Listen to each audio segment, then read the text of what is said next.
नमस्कार मित्रांनो, राज्याच्या राजकारणातून एक महत्त्वाची बातमी. राज्यात पोटनिवडणुकीची धांदळी सुरू असताना तसेच आता विधान परिषद निवडणुका ह्या जवळ आलेल्या आहेत. प्रत्येक पक्ष आपापली तयारी जोरदार करताना दिसत आहे. त्यामध्येच आता भाजपाला एक जोरदार धक्का बसलेला आहे. भाजपाचा जुना आणि निष्ठावंत बडा नेता अखेर पक्ष सोडून उद्धव ठाकरे यांच्या पक्षात जाणार. विधान परिषद निवडणुकीत विधान परिषद न मिळाल्याने आता या नेत्याने निर्णय घेतला आहे. नेमकं काय झालंय, तो कोणता नेता आहे ते आपण सविस्तर बघणार आहोत. चॅनलवर जर तुम्ही नवीन असाल तर चॅनल सबस्क्राईब करून बेल आयकॉन प्रेस करा, म्हणजे रोज नवनवीन राजकीय आणि इतर सर्व घडामोडी तुम्हाला बघायला मिळतील. व्हिडिओ शेवटपर्यंत बघून व्हिडिओ नक्की लाईक करा. आपण बघूया की नेमकं राज्याच्या राजकारणात काय झालेलं आहे. महाराष्ट्रात पुन्हा एकदा राज्याच्या राजकारणात मोठी उलथापालथ पाहायला मिळत आहे. विधान परिषद निवडणुकीच्या पार्श्वभूमीवर प्रत्येक पक्षाच्या कोर कमिटीची जी काही महत्त्वाची मीटिंग चालू आहे, त्यामध्येच काल भाजपाला जोरदार धक्का बसला. काल भाजपाची कोर कमिटीची आणि विधान परिषद निवडणुकीची 6 जणांची नावं फायनल करण्यासाठी देवेंद्र फडणवीस यांच्या नेतृत्वाखाली शेवटची फायनल मीटिंग करण्यात आली.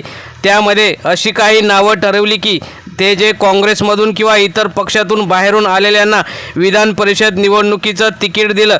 मात्र जे जुने भाजपाचे निष्ठावंत आहेत, ज्यांनी अगोदर अनेक वर्ष काम केलं, त्यांना डावलून बाहेरून आलेल्या लोकांनाच भाजपा तिकीट देते असा आरोप करून अनेक नेते भाजपमधून बाहेर फुटण्याच्या पार्श्वभूमीवर आता नेमकं पुढे काय होतंय याकडे लक्ष लागलेलं आहे.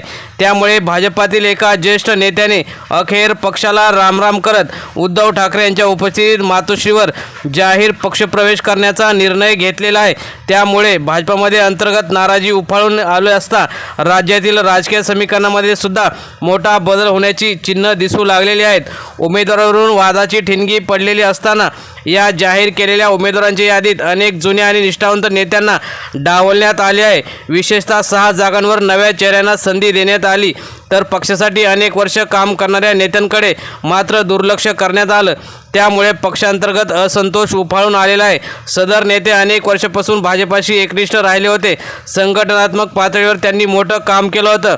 मात्र अंतिम क्षणी त्यांना उमेदवारी नाकारण्यात आल्याने त्यांनी तीव्र नाराजी व्यक्त केली आणि त्यांनी स्पष्ट शब्दात सांगितले की भाजपात आता जुन्या कार्यकर्त्यांना किंमत उरलेली नाही.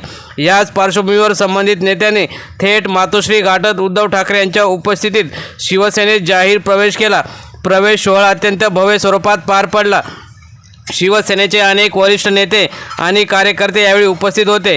यावेळी बोलताना त्या नेत्याने भाजपवर जोरदार टीका केली. मी पक्षासाठी आयुष्य दिलं, पण मला कधीच योग्य मान मिळाला नाही, म्हणून आज मी माझा निर्णय घेतलेला आहे. भाजपवर जोरदार निशाणा साधताना उद्धव ठाकरे यांनी सुद्धा सांगितलं, भाजप आता केवळ सत्तेसाठी काम करत आहे. निष्ठावंत कार्यकर्त्यांचा अपमान केला जात आहे. आमच्याकडे येणाऱ्यांचे आम्ही स्वागत करतो. ठाकरे यांनी पुढे असे संकेत दिले की आगामी काळात आणखी काही मोठे नेतेसुद्धा भाजपमधून शिवसेनेत प्रवेश करू शकतात. अनेक जुन्या कार्यकर्त्यांमध्ये सुद्धा नाराजी वाढलेली आहे. पक्षातील काही नेते उघडपणे बोलू लागले आहेत की पक्षात आता बाहेरून आलेल्यांना जास्त महत्त्व दिलं जात आहे. राजकीय विश्लेषकांच्या मते हा केवळ प्रवेश नसून भाजपसाठी एक मोठा इशारा आहे.